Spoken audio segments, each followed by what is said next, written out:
ఛ! ఎప్పుడు వాళ్ళకే విజయాలత్తయ్యా అని నిషి బాధపడుతూ ఉంటే, అవునని వైజయంతి అంటుంది. వాళ్ళ సంగతి నేను చూసుకుంటాను కదా అని యువరాజ్ అంటాడు. ఇక ధాత్రి దగ్గరుండి కేదార్‌కి స్నానం చేస్తూ నలుగు పెడుతూ ఉంటుంది. అబ్బా! ధాత్రి నీ చేతులతో ఇలా నలుగు పెట్టించుకొని స్నానం చేస్తుంటే మేఘాల్లో తేలుతున్నట్లు ఉంది అని చెప్తూ ఉంటే, ఏంటి మేఘన పేరెత్తుతున్నావా అని ధాత్రి కోప్పడుతూ ఉంటుంది. ధాత్రి నేను మేఘన అనడం లేదు. అసలు మేఘన బాధ ఇక మనకు ఉండదులే. నేను మేఘాలన్నాను అని చెప్తుంటే, అంటే నన్నే తప్పు పడుతున్నావా? నువ్వు ఇలాగే మాట్లాడావనుకో అర సెకండ్‌లో 6 బుల్లెట్లు దించేస్తాను జాగ్రత్త అని ధాత్రి వార్నింగ్ ఇస్తూ ఉంటుంది. అయ్యో! ధాత్రి మేఘన ఇక మన జీవితాల్లోకి రాదనే అనుకుంటున్నా అని కేదార్ చెప్తుంటే, అప్పుడే మేఘన కారులో దిగుతూ ఉంటుంది. ఒకవేళ వచ్చినా వెళ్ళి ఆడుకోమని చెప్తానులే ధాత్రి అని కేదార్ చెప్తుంటే, చూద్దాం నువ్వు ఎంత మాత్రం చెప్తావో అని ధాత్రి అంటుంది. అప్పుడే మేఘన బామ్మ అక్కడికొచ్చి ఏం చేస్తున్నావు అంటూ ధాత్రిని నిలదీస్తూ ఉంటారు. ఏంటి కనిపించట్లేదా స్నానం చేయిస్తున్నా అని ధాత్రి అంటుంది.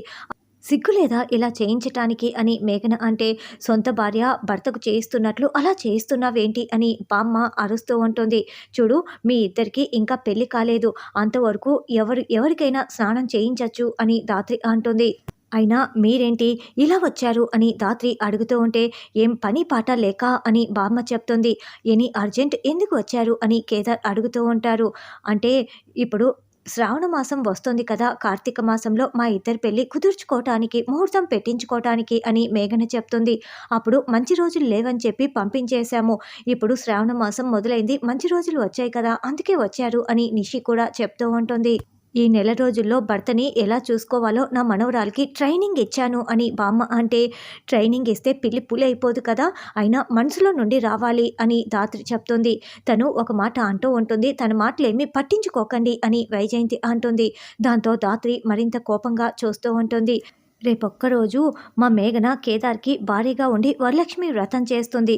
వన్ డే భార్యలాగా అదే వన్ డే సీఎంలాగా, వన్ డే భార్యలాగా ఉంటుంది అని బామ్మ చెప్పటంతో, ఇదేంటి అసహ్యంగా వన్ డే భార్య అని ధాత్రి అరుస్తూ ఉంటుంది. అయినా నీకేంటి బాధ అని మేఘన అంటుంది. కేదార్‌కి నేను స్నానం చేయిస్తాను అని మేఘన అంటుంది. అసలు వన్ డే భార్యనే నేను కాదని చెప్తుంటే స్నానం చేయించటం ఏంటి అని ధాత్రి అరుస్తూ ఉంటే, అయినా నీ పర్మిషన్‌లు ఎవరికి కావాలి? నేను వైజయంతి ఆంటీకి చెప్పాను. పర్మిషన్ కూడా ఇచ్చేసినట్లే. కేదార్ నేను నలుగు పెడతాను కదా అని రాస్తూ ఉంటుంది. నీకిప్పుడు సమ్మగా ఉంది కదా అని ధాత్రి కోపంగా చూస్తూ ఉంటే, మేఘన ఇప్పటికే చాలా సేపటి నుంచి నేను చేస్తున్నాను. ఇక చాలు అని కేదార్ అంటాడు. ఉండు నూనె పెడతాను అని మేఘన అంటే, పెట్టించుకున్నావంటే నిన్ను కాల్చి పడేస్తాను, షూట్ చేసేస్తాను అని ధాత్రి సైగలు చేస్తూ ఉంటుంది. ఉండు వచ్చి వీపు రుద్దుతాను అని మేఘన అంటుంది. కనీసం ఎంగేజ్మెంట్ కూడా కాకుండా వీపు రుద్దటం ఏంటి, అసలు బుద్ధుందా అని ధాత్రి తిడుతూ ఉంటే, అయినా ఇలాంటివన్నీ నాకు నచ్చవు అని కేదార్ మెల్లగా జారుకుంటాడు. ధాత్రి బెడ్రూమ్‌లో కూర్చొని తల పట్టుకొని, ఇన్ని రోజులు కేదార్ చాలా మంచివాడు అనుకున్నాను. కానీ కేదార్ కూడా అందరి మగాళ్ళ లాంటివాడే. చూడు మేఘనతో ఎలా స్నానం చేయించుకున్నాడో అని కేదార్ గురించి అనుకుంటూ ఉంటే, ధాత్రి ధాత్రి అంటూ కేదార్ అక్కడికి వస్తాడు. ఆ మేఘనతో స్నానం చేయించుకున్నావు కదా! ఇప్పుడు హాయిగా ఉందా అని ధాత్రి అంటే, నేనెక్కడ స్నానం చేయించుకున్నాను? నువ్వు కోపంగా చూడగానే వద్దని చెప్పి లేచి వెళ్ళిపోయాను కదా అని కేదార్ అంటే, అంటే కోపంగా చూడకపోతే చేయించుకునేవాడివన్నమాట అంతే కదా అని ధాత్రి అంటుంది. అయ్యో! ధాత్రి నన్ను అపార్థం చేసుకోకు అని కేదార్ అంటుంటే, లేదు నువ్వు అందరి మొగాళ్ళలాగే మారిపోయావు. ఆ మేఘన వైపు తిరిగిపోయావు. నేను నీకు బోర్ కొట్టేశాను అంతే కదా! అసలు నేను అన్నదాన్ని కనుక ఇక్కడ లేకపోయి ఉంటే నువ్వు ఆ మేఘన ఏం చేస్తే అది చేయించుకుంటావు. ఇదిగో ఈ బెడ్రూమ్ నిండా, ఈ బెడ్ నిండా మొత్తం మల్లెపూలతో నింపేసి మేఘనతో అని ధాత్రి చెప్తూ ఉంటే, ఆగు ధాత్రి ఆగు, నా మనసులో కానీ ఈ బెడ్రూమ్‌లో కానీ కేవలం నీకు మాత్రమే చోటుంటుంది. ఎవ్వరికీ ఉండదు అని కేదార్ చెప్తుంటే, అప్పుడే మనవడా మనవడా అంటూ బామ్మ మేఘన ఇద్దరు అక్కడికి వస్తారు. వాళ్ళిద్దరూ బెడ్‌పై అలా కూర్చోవడం చూసి ఇద్దరు షాకింగ్‌గా చూస్తూ ఉంటారు. అసలు మీరేంటి, ఆ చేతిలో స్వీట్లేంటి, ఆ చాప దిండు ఏంటి అని ధాత్రి అంటుంది. అసలు నువ్వేంటి నా మనవడి గదిలో ఇలా కూర్చొని ఉన్నావు అని బామ్మ అంటుంది. చెప్పాను కదా నా మనవరాలు కేదార్‌కి వన్ డే భార్యగా ఉంటుందని. కాబట్టి రాత్రంతా సేవ చేసుకుంటూ విసనకర్రతో విసురుతూ పక్కనే కూర్చొని దోమ కూడా వాళ్ళనివ్వకుండా ఇక్కడే చాపదిండు వేసుకొని ఉంటాము అని బామ్మ చెప్తుంటే, విన్నావు కదా కేదార్, నువ్వు ఊ అనగానే గాలి కూడా ఆడనంత దిగ్గిరైపోతుంది అని ధాత్రి అంటుంది. నువ్వు ఈ రూమ్ క్లీన్ చేయటానికి వచ్చావా అని మేఘన అంటుంది. మేఘన అలాంటిదేం అవసరం లేదు. ప్లీజ్ నా రూమ్‌లో నుండి వెళ్ళు అని కేదార్ చెప్తుంటే, లేదు కేదార్ నేను ఇక్కడే ఉండి సేవ చేసుకుంటా అని మేఘన కేదార్ ముందు కూర్చొని చేతులు పట్టుకుంటుంది. నాకు నిద్రలో లేచే అలవాటుంది అని అంటే, నేను నీ చెయ్యి పట్టుకొని నడిపిస్తానని మేఘన అంటుంది. నాకు కాలు వేసే అలవాటుంది అని అంటే, నేను భరిస్తానని మేఘన అంటుంది. నువ్వు నా ప్రాణం, నేను నిన్ను వదిలి వెళ్ళను, నిన్ను కళ్ళల్లో పెట్టుకొని చూసుకుంటా అని మేఘన ఏదేదో మాట్లాడుతూ ఉంటుంది.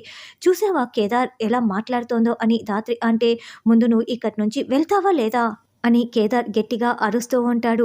చూడు బామ్మ, పెళ్లి కూడా కాకముందే నన్ను గెటౌట్ అని ఎలా అంటున్నారో అని మేఘన అంటే, నేను అలా అనలేదు అని కేదార్ అంటాడు. అలా అన్నా పర్వాలేదు, ఇందులో తప్పేముంది అని ధాత్రి అంటుంది. లేదు కేదార్ నావాడు అని మేఘన, లేదు నావాడు అని ధాత్రి కేదార్ని చెరొక చెయ్యి పట్టుకొని లాగుతూ ఉంటాడు. చివరగా కేదార్ని కింద తోసేసి నావాడు నావాడు అని ఒకరికి ఒకరు వేలు చూపించుకుంటూ వార్నింగ్ ఇస్తూ ఉంటారు. అబ్బా నా నడుం విరిగిపోయింది అని కేదార్ నడుం పట్టుకొని కుప్పకూలిపోతూ ఉంటే, మీరిద్దరూ ఆపుతారా, మనవడి నడుం చూడండి ఎలా విరగ్గొట్టేశారో అని బామ్మ కేదార్ని లేపుతూ ఉంటే, గొడవ పడుతున్న ధాత్రి మేఘన ఇద్దరూ ఆగిపోయి కాస్త తేరుకొని, కేదార్ నడుం విరిగిందా అని మళ్ళీ అడుగుతూ ఉంటారు. ఏ నేను అడుగుతుంటే నువ్వు అడుగుతున్నావేంటి అని మళ్ళీ ఇద్దరు గొడవ పడుతూ ఈసారి కేదార్ని మంచంపై బోర్లా పడేస్తారు. అబ్బా మళ్ళీ నడుం విరిగింది అని కేదార్ మూలుగుతూ బెడ్పై బోర్లా పడుకొని ఉంటారు. మనవరాలా, నువ్వు గొడవ పడడం ఆపుతావా, ఓసారి కేదార్ని చూడు, నడుము విరిగిపోయి ఎలా బాధపడుతున్నాడు, ఇదిగో బామ్ రాయి అని బామ్మ చెప్తుంది. కేదార్ ఆగు, నేను బామ్ రాస్తాను అని మేఘన రాస్తూ ఉంటే, అబ్బా చాలా నొప్పిగా ఉంది అని కేదార్ రాయించుకుంటూ ఉంటాడు. అబ్బా భార్యాభర్తల్లాగా చూడ ముచ్చటైన జంట ఎంత బాగున్నారో అని బామ్మ చూసి మురిసిపోతూ ఉంటే, ఏంటి వాళ్ళిద్దరిని భార్యాభర్తల్లా చూసుకుంటున్నావా, ఉండవే ముసల్దానా, నీ సంగతి చెప్తాను అని బామ్ సీసాని గాల్లో నుండి మెల్లగా కింద పడేస్తుంది. బామ్మ అటు ఇటు తిరుగుతూ కేదార్ మేఘన్ని చూసుకుంటూ మురిసిపోతున్నది. కాస్త దానిపై కాలు పెట్టి బెడ్పై బోర్లా పడిపోయి, అమ్మా నా నడుము కూడా విరిగిపోయింది అని అరుస్తూ ఉంటుంది. బామ్మ ఎలా ఉందే, అంత నొప్పిగా ఉందా అని మేఘన అడుగుతూ ఉంటుంది. బామ్మకి బాగా నొప్పి ఎక్కువగా ఉన్నట్లుంది, ఉండు బామ్ ఎక్కడా అని ధాత్రి బామ్ తీసుకొని, ఉండు నేను బామ్మకి బామ్ రాస్తాను అని గేదెను తోమినట్లు నడుముని బాగా గట్టిగా రుద్దేస్తూ ఉంటుంది. అబ్బా ఏంటే అలా రుద్దుతున్నావు, నేను చచ్చిపోయేలా ఉన్నానే, ఆపవే ఆపవే అని బామ్మ అరుస్తూ ఉంటుంది. నీకు ఇలాగే రుద్దాలి, ముసలి వాళ్ళకి ఇలా రుద్దితేనే పోతాయి అని ధాత్రి ఇంకా గట్టిగా రుద్దుతూ ఉంటుంది. ఇక చాలేవే ఆపవే మేఘన, నన్ను బయటికి తీసుకెళ్ళవే, ఇక్కడే ఉంటే ఈ జగదాత్రి నన్ను చంపేసేలా ఉంది అని బామ్మ అంటుంది. విలువిల్లాడిపోతున్న బామ్మని మేఘన హాల్లోకి తీసుకువస్తుంది. బామ్మ కేకలు విని నిద్రపోతున్న నిషి వైజయంతి వెతుక్కుంటూ అక్కడికి వచ్చి ఏమైందని అడుగుతూ ఉంటే, జరిగిన విషయం మొత్తం కూడా మేఘన చెప్తుంది. ఆ జగదాత్రియే ఇదంతా చేసింది అని వైజయంతి అంటే, నేను ముందు నుంచి చెప్తూనే ఉన్నాను కదా, ఆ జగదాత్రితో జాగ్రత్తగా ఉండాలని, ఇది కావాలనే చేసింది అని నిషి చెప్తుంది.